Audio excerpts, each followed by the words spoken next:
Hi, this is Tyler Cowan, and I'd like to offer just a few remarks about Mexico's importance as an open economy.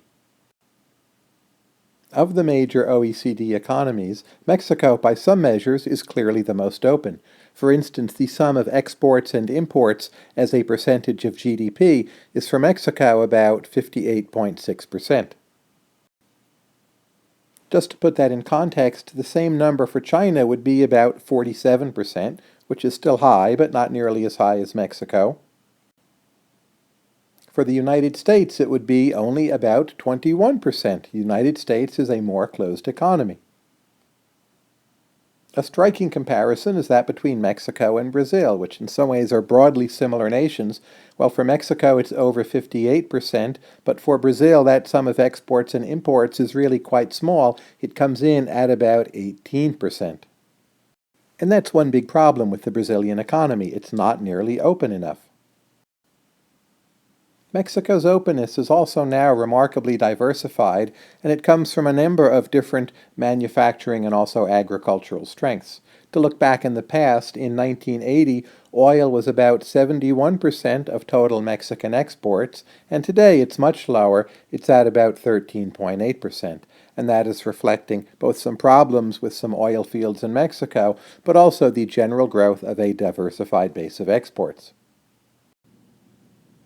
What does this all mean? Well, for one thing, it's a symptom of Mexico having, in a lot of sectors, fairly high productivity. For instance, when it comes to automobiles, Mexico is currently ranked number 4 behind Germany, Japan, and South Korea, and there's actually a good chance it's headed for number 3.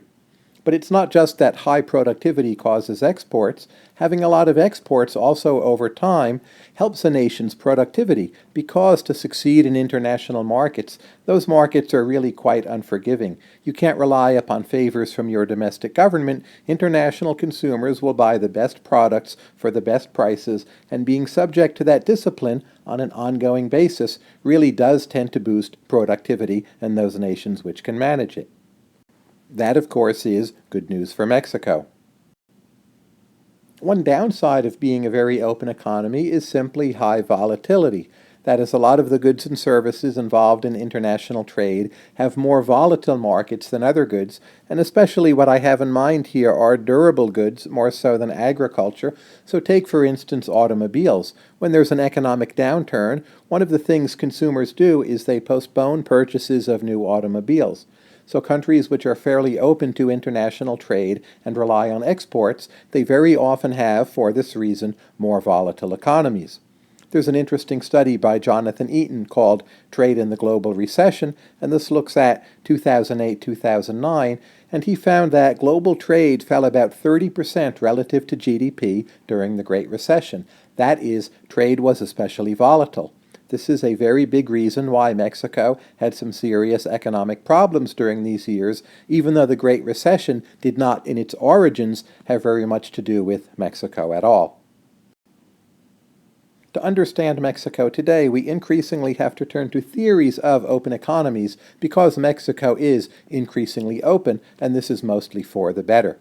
For some background information on this development, there's a very good piece by Adam Thompson called Open Economy Brings Rewards.